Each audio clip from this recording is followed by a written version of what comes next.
They're going to be walking us through the South Cape May Meadows Preserve, and I'm going to actually turn it over to them so they can get started. Any questions, just stick them in the chat and we're going to answer all the questions at the end. Okay, you guys can take over. All righty. Hey, everybody. So today we're going to be talking about the South Cape May Meadows Preserve. It is located in Cape May, New Jersey on Sunset Boulevard. It's in a really unique location because it is located along the Atlantic Flyway, which Damon is going to be talking about further a little bit down the presentation. But it does make for a world-class birding destination right here in Cape May, New Jersey. So just a few quick things about the preserve. It's open from dawn until dusk. There is a bike rack for people who decide to ride their bikes in. There's plenty of parking. You see a variety of different landscapes like wetlands, beach, wildflowers, and maritime forest. And it is staffed during the summer. So there are people there to answer questions or give you any guidance that you may need during your visit. So the South Cape May Meadows Preserve has a pretty unique history because it actually used to be home to a town called South Cape May. The town is now destroyed, unfortunately, due to natural causes. It was a Victorian beach resort town that was established in the 1840s. It had a variety of different things there. There were hotels, there were homes, all things like that, just like any normal beach town. A really cool thing about South Cape May is it was actually home to the Mount Vernon Hotel, which was built in 1853. At the time, it was the largest hotel in the world. It was capable of holding about 3,000 people, and this was right out on the beach. Unfortunately, during the mid-1850s, I believe it was either 1855 or 1856, it did burn down to the ground. So it was only standing for about 2 or 3 years. Another interesting artifact that was located on South Cape May was this statue here called the Light of Asia. This was also known as Lucy the Elephant's cousin. I'm not sure if anyone is familiar with that, but that is in Margate. It was actually designed by the same architect named James Lafferty. And it was opened in South Cape May in 1884, and unfortunately it was torn down only after 16 years of standing. So South Cape May also had a railroad that ran across the beach. This here is actually shares from the railroad, and it's a good thing that no one bought into those shares because unfortunately that railroad is now in the ocean. A series of storms starting in the 1890s and persisting into the 20th century starting to destroy the town. Another factor that led to the town going underwater was dredging for World War II shipping channels. This allowed more of the Atlantic Ocean to overrun South Cape May's coast. Many of the homes and buildings were actually relocated to dry ground in West Cape May and Cape May. The last of the homes were finally destroyed in the mid-1940s, and South Cape May became integrated into Lower Township in 1945. And on April 30th of 1945, that is when South Cape May officially ceased to exist. So this is just a visual of where the area of South Cape May was actually located. So as you can see, when it was kind of established in the 1840s, the coastline was all the way out here and eventually started to move all the way back here. So our preserve currently stands, can't really see it, but it would be back in this area. So that's a huge change to the landscape. You can imagine why the town got completely destroyed. This is also a visual of where the trolley line used to be, so totally underwater now. Another issue that South Cape May faced was during the 1950s to the early 2000s. Salt water from the ocean was infiltrating the dunes and the freshwater ponds. This allowed for the growth of a very invasive wetland grass called Phragmite, which we have in the picture there. And eventually Phragmite began to grow so much that it was actually pushing out native plants, and it was taking away a fresh water source for a lot of the migratory birds that come through that area. Also, on the outskirts of South Cape May, where all the homes used to be, eventually it turned into cow pasture where cows would graze. Due to the Phragmites overtaking the pastures, there was not enough nutrients to sustain the cows there anymore. So in the early 2000s, they had to be relocated to more suitable habitat. All right, go ahead, David. Thank you, Lily. All right, what you see, I'm going to go over some coastline migration timelines. So this is really cool. We were able to georeference really old aerials. These are actual aerials, and go through successive years of the coastline migration. And you can see it's going to be pretty dramatic. Here we are, 1939. This is the tide line way down here in the red. This is Sunset Boulevard. This, if you kept following it, would go to the very tip of the state, as far south as you can go to see the concrete ship, the Cape May Point Lighthouse, and so forth. These green lines, this is our main trail in our current preserve. And what you're seeing is what it looked like back then in 1939. This is the East Trail within our preserve.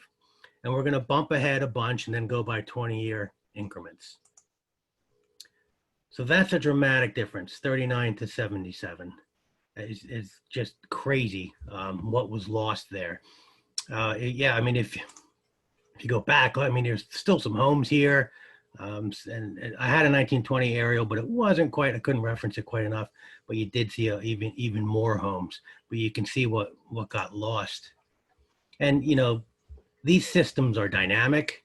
Sometimes they get a little bigger, sometimes they get, you know, a little smaller, but overall it appears that it just keeps getting more erosion keeps happening. So we'll go ahead in about another 20 years, and we lost more here, but interestingly gained a little here. Now there's a jetty down here that, see how it's collecting water, and then there's a north shore current going this way. It creates kind of a strange situation here where sometimes it puts sand, sometimes it eats it away. This beach is really big. I don't even think it's as big right now. So you can just see the timelines of what's happened as we keep going through. 2015 is in the purple here. This is pretty close to what it is now. I mean, it's only been a few years since this aerial, so it's very similar. You know, now you wonder, well, how do we get that much beach? I mean, that's a pretty dramatic acceleration of sand there. Well, we're going to show you how that happened. There was a humongous restoration that happened through various organizations to give us the sand back. But yeah, there it is. So we'll go one more. So here we are. Here's the original 1939. Just think of this as now. This is the tide line. This is where the ocean is now. This is all ocean. All of this stuff is underwater permanently. This is beach. And this is the actual dune on our preserve, which it would be very close to the same right now. So if you take that distance, it's about 1,000 feet so far is gone. And, you know, if you don't have restoration happening, it's my guess is this will just keep going. You'll have storms and storms, and you know how the storms are now. Every time it rains, it's 50 miles an hour, it seems. And the sea level rise and other storm surges, it just keeps going, keeps going. Our preserve would probably just be inundated eventually with salt water and just go away. So it's, you know, it's kind of a battle to keep such an amazing ecosystem going on our preserves. So fortunately, there was a humongous restoration.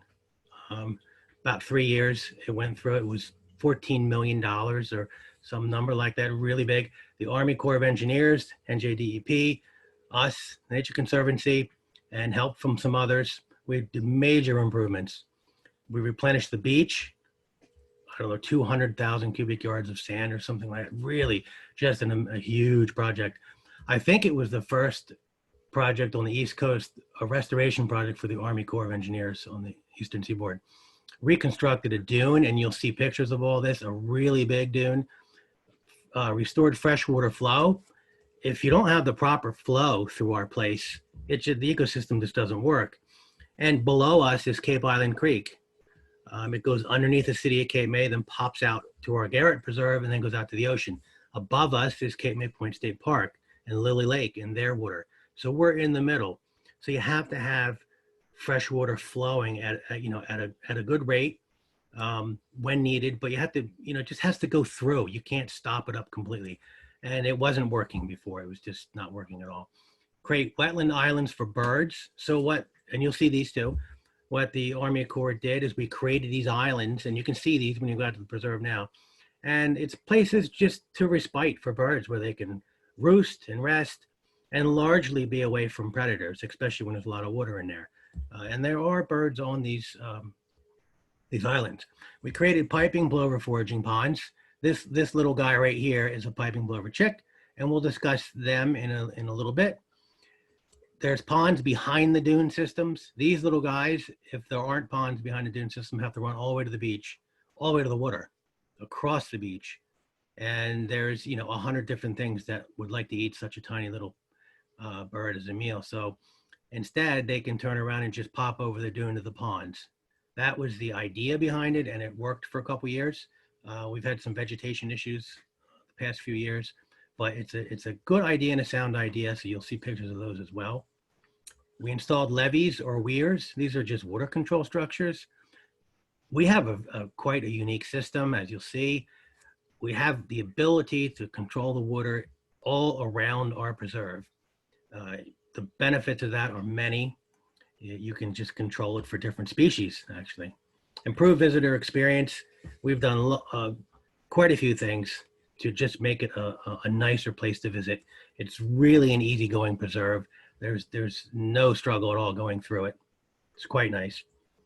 Protects the shoreline and alleviates community flooding.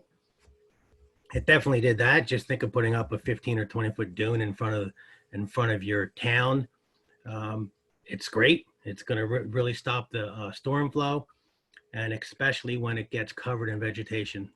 The dune itself, once you get shrubs and other even deeper root plants in there, it can really stop a lot of water. It's structurally very strong. And control Phragmites. Before, like Lily was saying, it was just overrun. I mean, I remember when I started 20 years ago, it was just walls of Phragmite. There's a couple birds that use it, but for the most part, it doesn't make for a very diverse ecosystem. So your preserve just, it drops. The ecology is no good.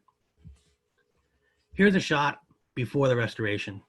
Now, this is our preserve over here, if you can see my mouse. This is the state park. And the ocean, the Atlantic Ocean, was just actively flowing into the preserve. This is a freshwater ecosystem.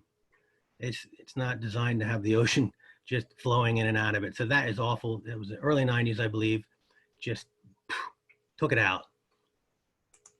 Here is a shot of after the restoration.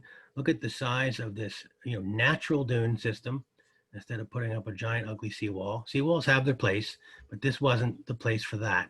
And we have trails going over top of this. These are the plover ponds I spoke about.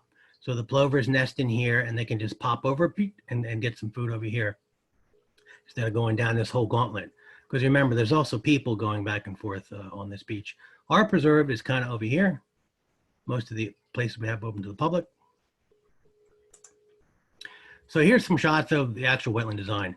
Now imagine that, this place was, yes, it was tore up, but it was still a preserve, and they took it down to the soil. And there was, there's rare plants in here, there's all kinds of stuff. So what we did, we got a local botanist to gather seeds of every single plant of concern in there. And he had to go at the right times when it was the right seed, collect it, store it. The Army Corps grew them in little containers. Massive project. This is a view from the observation platform, and that's the walkway they built, very sturdy. There's one of the weirs inside that we were talking about. So it's quite dramatic looking at it. This is one of the water control structures they started to make here. And, we didn't have to put these in, but it was part of the design to be able to control it for different species that come through the place. Here's a close-up of the water control structures. That's me there, and there's these special little tools, and you reach down and grab each side of one of these pieces of wood. This wood is so heavy, if you drop it in the water, it sinks. It's one of these woods that doesn't float. But you pull these out and put them in, depending on what season it is, what birds might be using the place, and then here it is flowing here. It's really a cool concept. dune restoration. This is just a shot of our dune system. But as you can see, once the stuff starts growing on it, I mean, if you grab a clump of beach grass, like a foot wide, you can't pull it out. You pull as hard as you want. It really, and this is just sand it's in. Their roots are amazing, and it increases the integrity of the dune substantially. Over here is one of the plover ponds that I was talking about earlier. This is looking away from the ocean. You can see this is our trail system. You're standing on top of the dune, looking down, and that's walking back towards the parking lot. It's a really pretty place. While we had the place tore up in the beginning, we had the Army Corps and their machines. We created a snake den or hibernaculum. This was essentially a whole bunch of cinder blocks with some plywood over top of it. And this is the entrance and air hole for them. And then we covered it all up. And we did have snakes using it in the beginning. It's been harder to find lately, but I hope to go back to it and check it out again. I would like to run a little camera inside there. I think that would be amazing. But yeah, there's a snake hibernaculum. Is it working? So everybody from around here remembers Sandy, of course. And I went to the Meadows, this preserve, I think a day after. Maybe, yeah, it may have even been just as it was coming in. I can't remember, but the water was about 80% to the top of our dune system. And that was alarming, of course, but it didn't breach it. It did not make it over the dune. Had the dune not been there, let's just say, or very, small and didn't have any integrity, it would have gone over into our preserve, who knows, flooded the roads, flooded the town. But we had a staff member do some economics, and they figured out a study completed by her, figured out the Nature Conservancy. The study revealed that Superstorm Sandy, which had the same level of storm surges and 15 times the precipitation as a bad storm in 2007, or prior to the 2007 restoration, it only caused 1% of the damage to the homes and property. And, that's pretty substantial. The Meadows is also just a haven and a world-class destination. So when you have destinations like this, it brings, I think she estimated $300 and some million a year in tourism revenue.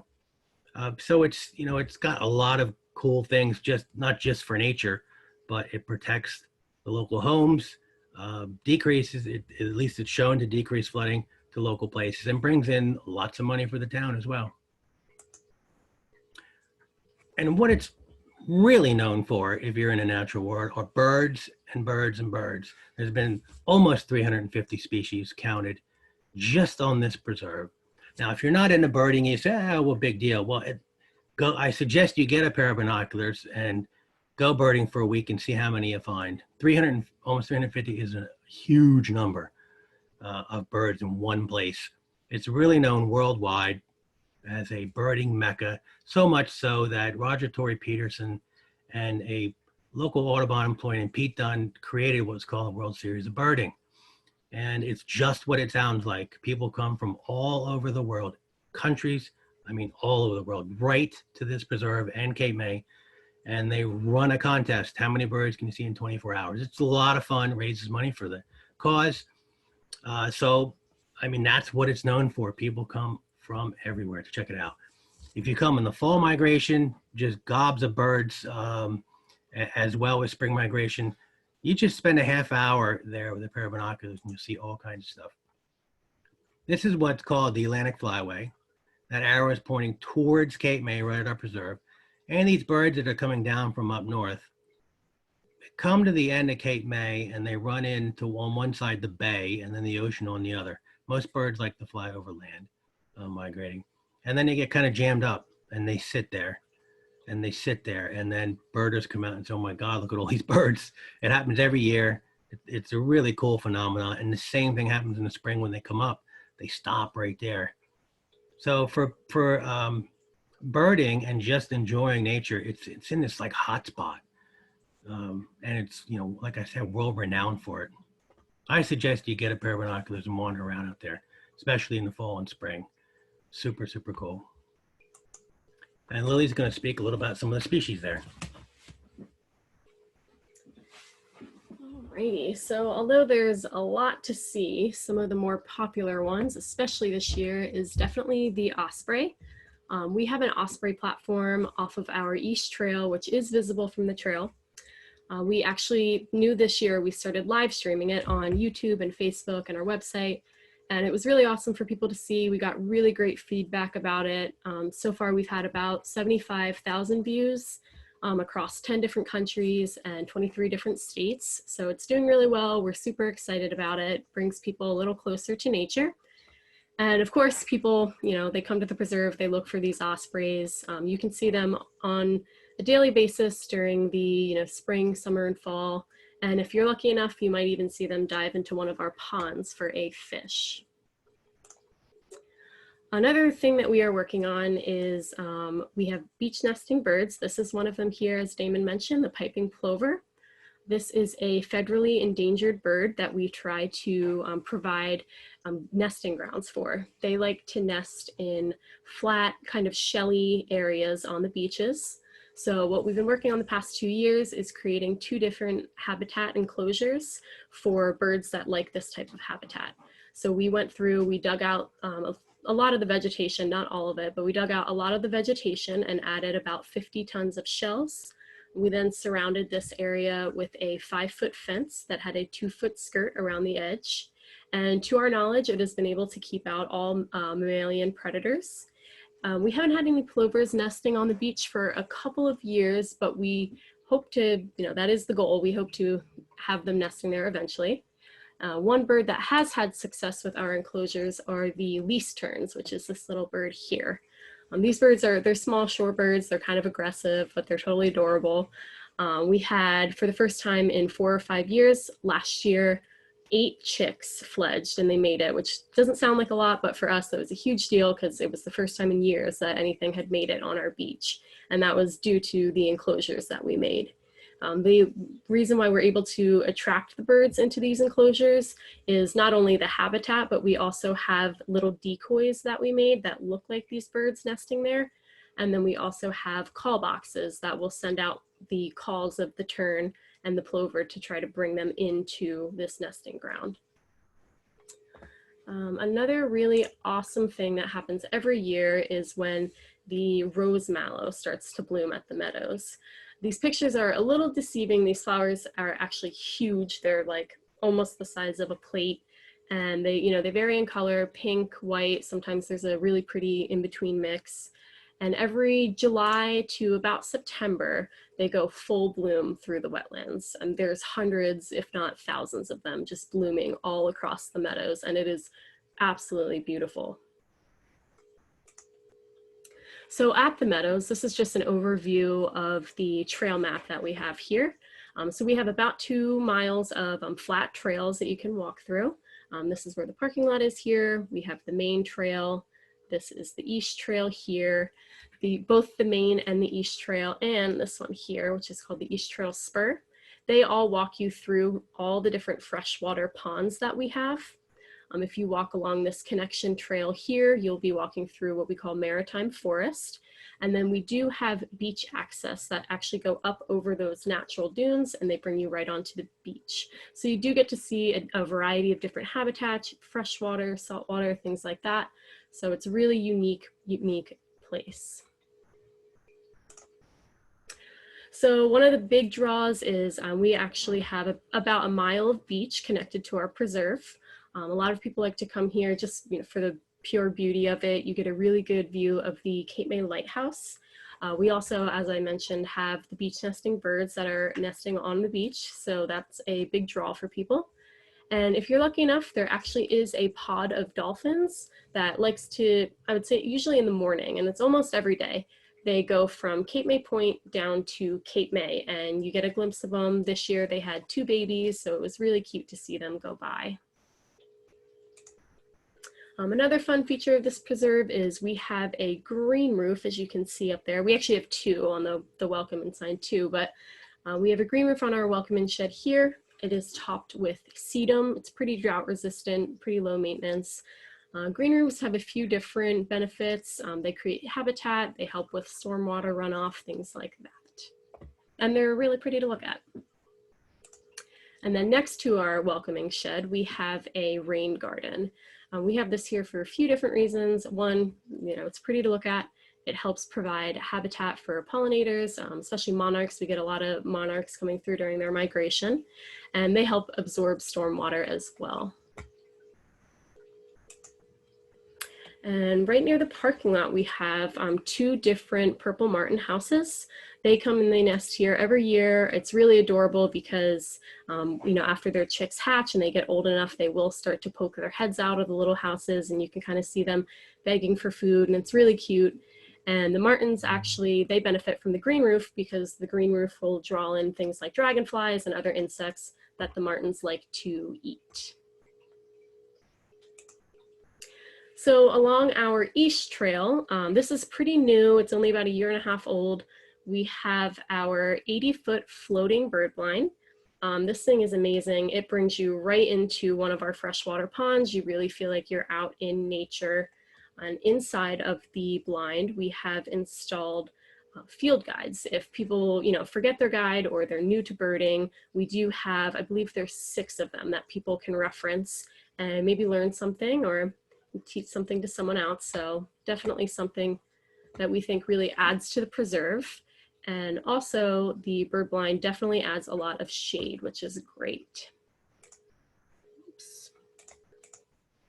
And this is the view from the edge of the bird blind. So as you can see, it really does bring you right out there. It gets you really close to the birds. Sometimes they don't even notice that you are out on this thing, and they will be standing a foot away from the bird blind. You get amazing pictures, and you just get to be really up close with nature. So a little further down the East Trail, we have our observation platform, which is this here. This allows you to get really good elevated perspectives of the preserve. You can't really see it in this photo, but right over in this corner, there's actually viewfinders. So you can get a really good shot of the Cape May Lighthouse. If you look the opposite direction, you get really nice up and close to the Osprey platform. And these are just some of the freshwater ponds, just some more views from the observation platform. The South Cape May Meadows really is a special place. It is so unique. It's got all these different kinds of habitats, and it draws people from all around the world. You can't go there without seeing something pretty cool, whether it's monarchs or white-tailed deer or migratory raptors. It really does have, I feel like, something for everyone. So if you ever get a chance to visit, or if you have any questions about the preserve, you can check them out on www.nature.org/Cape May. That'll show you directions, anything you need to know about the preserve, and things like that. And we are going to open the floor to any questions.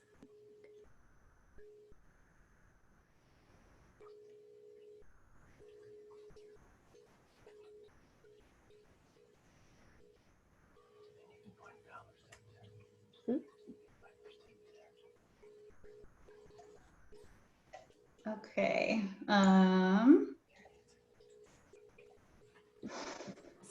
What is the closed RV park to you? We were thinking of coming in for the closest RV park. We were thinking of coming in September, but do not want to stay in a hotel. Also, when is the best time for fall migration? I know that there's Holly Shores Campground, and then there's Lake Lowry, but there's one right in West Cape May. Let me just look it up for you real quick. The name is escaping me. September and October are wonderful for fall migration. Also, is there a season you would especially recommend?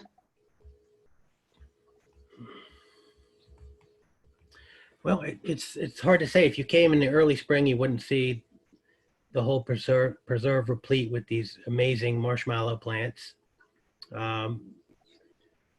Spring and fall. I mean, if you're not birding, I'm not sure if it would matter that much. But if you really want to see the most wildlife, spring and fall is probably the best. In the summer, it's a wide open preserve aside from the bird blind.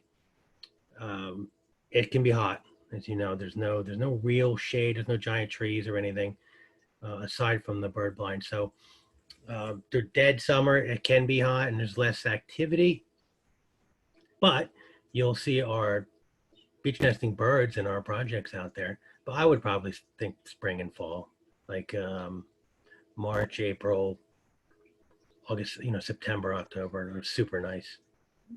Um, what are the rare or endangered species at the preserve? And I think you went over some of this. The plover, the least tern. Yeah, the piping plover, leaf tern. Let's see. Osprey used to be listed. I'm not sure. They might still be listed.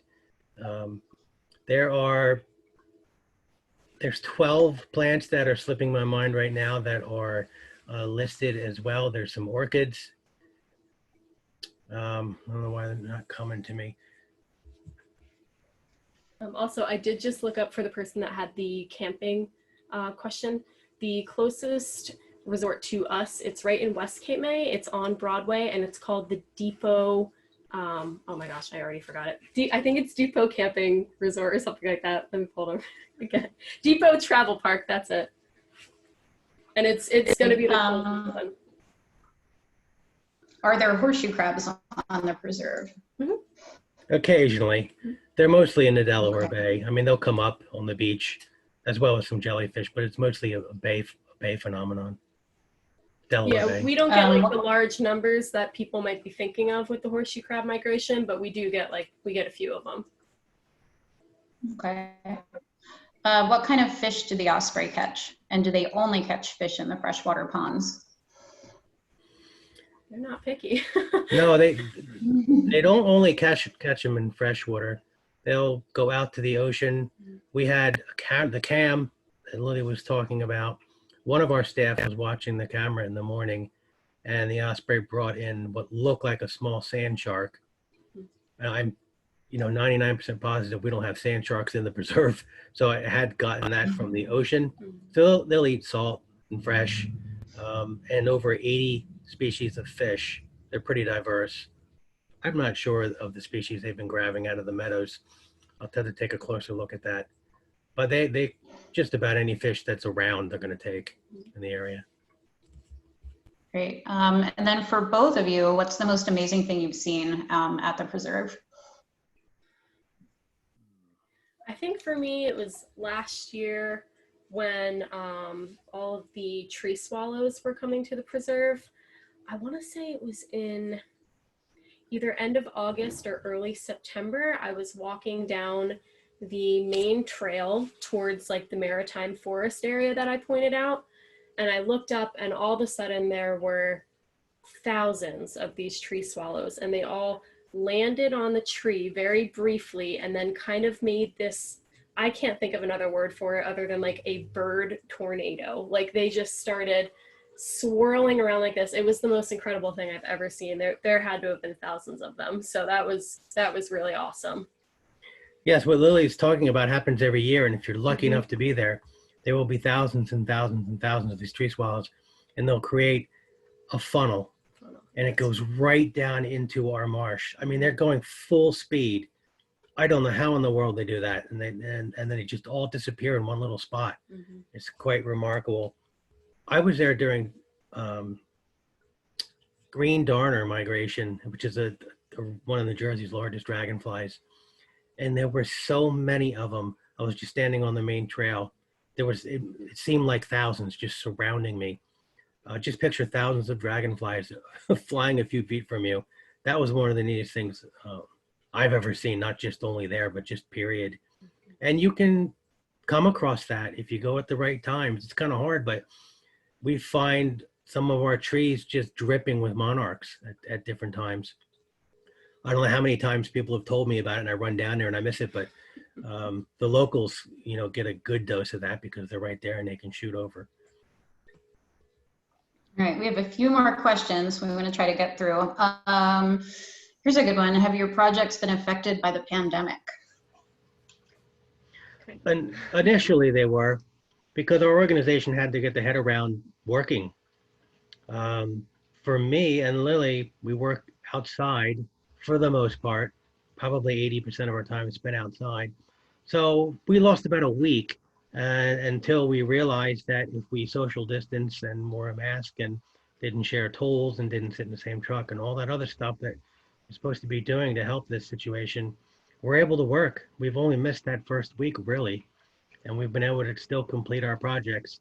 And there's people outside, of course, but we're not having giant volunteer parties. We're not doing any of that stuff. So it was affected. Um, I guess what's affected me the most is I can't use my volunteer groups. You know, for instance, we have 700 hunters, I think, signed up on our groups. We have a few preserves. Ecologically, we need to lower the deer population, and we can't really use any of them because you can't get groups together. So that was a huge effect, I guess you could say, because you need to do a work party in order to get a permit. And these fences that we stuck up at the Meadows were, you know, they're a mile long, and they have skirts that need to be wire tied on. And it ended up being me and Lily doing most of it. I mean, it's a massive amount of work. That was the biggest effect, I guess, from We had to COVID. put some on hold, but we will get to them eventually. Yeah. Okay. Are there owls? If so, where do they frequent in the fall? Well, that's an interesting question. If if you leave your information with us, whoever this question is from, we have a part of the site is dedicated to owl research, and it's on the southern. I mean, I could tell you where it is, but you're not going to know. It's in the southern part of this on the site, and someone has been doing owl research there since 1983, really long time. So what they do is they put up mist nets. They call an owl in, the owl will land in the net. Nobody gets hurt, nothing happens, and they take them out and take some measurements, take some pictures, and let it go. And they've been doing it for a very long time. But why I was asking for your information is you can come and visit and see this. So it's quite dramatic, and we have some other bird projects going on. Audubon's doing another project on the preserve, counting different birds, and we have sensors that are placed strategically throughout the meadows. You don't even see them, but they can track birds now. The technology has gone leaps and bounds. I mean, they have transmitters that they can put on dragonflies, for example, but they can track birds. They can literally say, oh, this bird we just tracked is over there by the dune, a half mile away. That's the technology that they're working with there. So we have a few things that if you keep in touch with us and ask about them, you could ask about the burn banning, the owl banning, stuff like that. And we'll let you know when it's happening. It's pretty neat to see up close. Yeah, we can include some information about that. Everyone will receive a post-event email. Okay, are there any ongoing invasive problems apart from Phragmites? Porcelain berry. There is a plant that is killing Cape May. Now it hasn't got to the attention of non-land managers, I suppose, but it's called porcelain berry, just like a porcelain vase, same spelling, and it is the most impressive plant I have seen to date. I have not found something that can outcompete it. Last year at our Garrett Family Preserve, I saw it outcompete Phragmites. And by the end of the season, the frag was dead, and it's a vine, just to give you an example. Beautiful little multicolored berries. And what it does is it completely envelops and covers any plant. It'll cover a 100-foot tree. It'll just keep climbing. And then it can't the other plant can't photosynthesize, and it dies. It's very tenacious because, by now there's billions of seeds in the ground. The birds like the berries, they spread them around. It's nearly impossible to control. That one keeps me up at night because it's starting to take over. It doesn't do much at the Meadows yet. It's creeping in, but our Garrett Family Preserve, it's got a hold. All along Sunset Boulevard. All along Sunset Boulevard. You just drive down the main Sunset Boulevard, and it just looks like a blanket covering everything. I'm not sure why nobody else has raised an alarm. It is impressive. Look, I mean, it's just amazing. And there's still places that sell it, which drives me nuts. But you mentioned Phragmites. I'm just going to mention one thing about it. We're trying something new. I found out that Phragmites has to breathe through the stalk, even the dead stalk in the wintertime. You see them with dead stalk sticking out, still using that to breathe. If you can lower your water, and we can in our place, really low, cut the Phragmites, and we have a company that can drive right through and cut it right to the ground, and you raise your water up. If you can keep those stalks underwater for a week or so, it can't breathe and it kills the plant completely. Now, I tried it this year and I had the water almost at the level, and then COVID hit. And I was basically ordered to lower the water because I was, oh God, that was close. So I'm going to try it next year as a natural way, because otherwise you just fill your place with chemicals, right? There's no real way to do it. Everybody's tried 10 ways a Sunday to get rid of Phragmites. This is a way that potentially will work without any chemicals. The porcelain berry, that's a whole nother story. It won't grow below pH of 7.8. If you can change the pH of the soil, which you can do with elemental sulfur, you can literally keep it from growing. But that's a big project and a lot of time and resources. So haven't gone down that road yet, but it is one possible way to control it. Okay, we have one final question, and then for everyone on the call, after Damon answers this question, we'd love for you to take a survey that I'm going to launch. And so Damon and Lily, a lot of news reports about sea lice this year, including Cape May County. Any effect on non-humans that you monitor? I haven't. No, I don't think so. I mean, that's just small jellyfish, I believe. They gave it a crazy name to freak everybody out or something. But I haven't seen anything on our preserve about that. We sometimes get the lion's manes floating up, 2 feet across. They're pretty amazing. And lots of little moon jellies come up on our beach. Mm-hmm. And occasionally sea turtle. We had a couple of them crop up over the years. And every once in a while you see a seal. A seal once in a while, yeah.